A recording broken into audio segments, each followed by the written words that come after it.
Alright, what's going on, guys? Trev back again, here to bring you another video. This one's going to be doing my last build-up video because tonight is the premiere for Game of Thrones Season 7.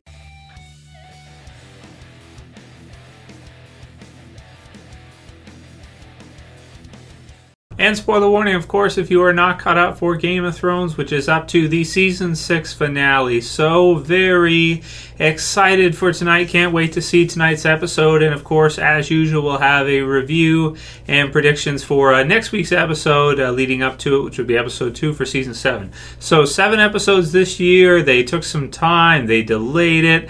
It just made the wait even harder. It made the anticipation even higher, I want to say, for these episodes. And even though it's a shorter season, we have heard that one of the episodes is going to be the longest running episode they've ever done, which is 90 minutes. So it's like an episode and a half. So even though it's technically shorter than previous seasons, it sounds like, 7.5 episodes. Maybe if there's a couple extended, you can compare the runtime to maybe something more like 8 episodes, with, of course, each Game of Thrones episode being a no commercials type of episodes. So you're still getting a lot. You're still getting, a good amount compared to most shows, which are 1 hour block would be like 40, 42 minutes with intro runtime. Game of Thrones, of course, being longer on HBO. So tonight's episode is called Dragonstone, and man, it just looks really great. If you guys didn't see it, I made lots of videos leading up to this season. Big time, long wait, and just did death predictions for the season, who I think is going to be getting killed off, and general predictions for the season. If you haven't seen those, all kinds of great stuff just to get prepped for this episode, for the premiere. It's tonight. In one way, I am sad that the series is coming to an end, and these are our last 2 seasons that we're going to get for Game of Thrones. But at the same time, they've confirmed, what a lot of our suspicions were, that they might do a companion or spin-off series. They're going to. They've confirmed that they're going to do at least one, so that's happy to hear, because man, it's really going to suck during the summer.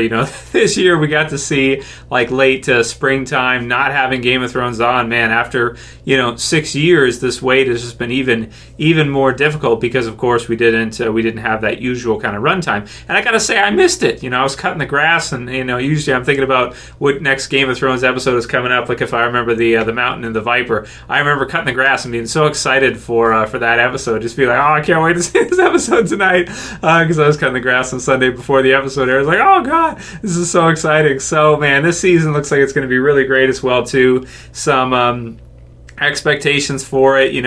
I'm expecting this season to see I'm thinking this is more predictions, really. I'm thinking this might be Cersei's last kind of hurrah, so to speak.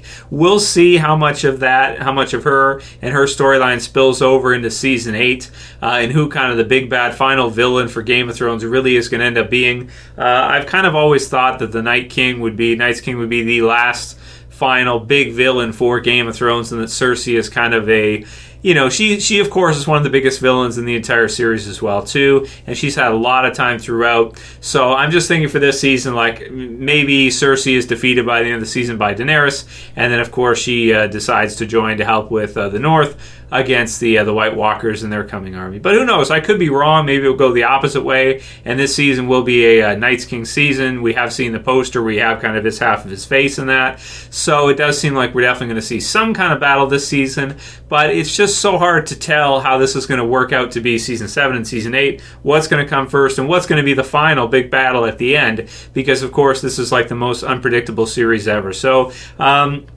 just to recap my quick predictions on what I think is going to happen, of course, Dragonstone, Daenerys landing should be good. I'm not expecting too crazy of a start tonight, because the Winds of Winter and Battle of the Bastards were so nuts coming after that. They're going to have to build to this new season, and probably a pretty awesome climax at the end of this season as well. Maybe we'll get our extended episode, might be episode 6, something like that, be the 90-minute episode, with probably the battle sequence between, I'm thinking, Daenerys and Cersei. So, we'll see what happens. Probably Euron Greyjoy joining with Cersei just to give her a little bit more to fight with, because she, at this time, the Lannisters have been through so much. They fought so many battles. I tend to think that, compare her to where Daenerys is at right now. It doesn't sound like much of a battle, even though Cersei is quite cunning. Daenerys has got the dragon. She's got the, the Unsullied. She's got the big army. She's coming down Dothraki and everything.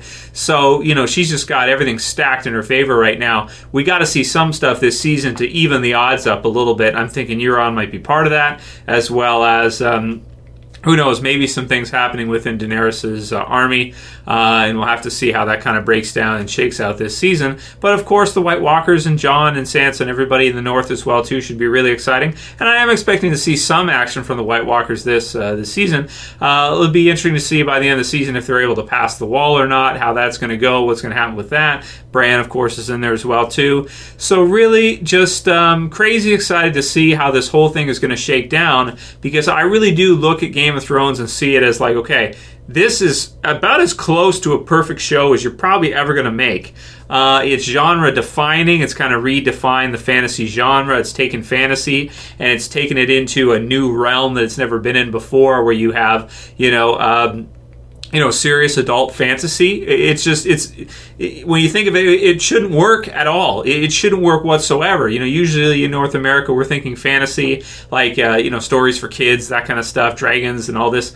I mean, it sounds so like a storybook time before bed, but just the way that, George R. R. Martin originally wrote A Song of Ice and Fire, and HBO's, work, their interpretation of that story with Game of Thrones has just been done so well. It's like as good as you could possibly do this type of genre-defining new territory.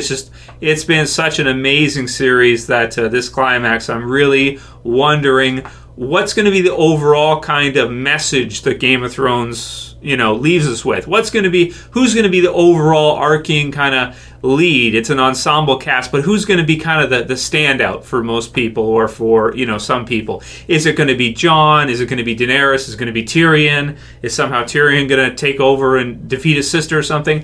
This is just so compelling to find out how this is all going to go down, and in the end, who's going to be the last one left standing, both on a good guy side, for Daenerys, Jon, Tyrion, everybody else on the good, and then maybe on the bad. It's Cersei, Euron, White Walkers, Night King, and Littlefinger in there somewhere. So all kinds of crazy stuff happening. I'm very excited. Let's get pumped, guys. It is tonight. I want you guys to enjoy the hell out of the episode. Man, it's going to be fantastic. Really stoked for Game of Thrones. Cannot wait to see these episodes this season and how this series shakes down, as no doubt what's going to be one of the best endings for any TV series ever. So that'll be it for my expectations, guys. I'm expecting it to be a really good season, but the first few episodes, I'm not expecting to see too much, because we got to see a build up to a big climax at the end of this season, just like we saw last season in season 6.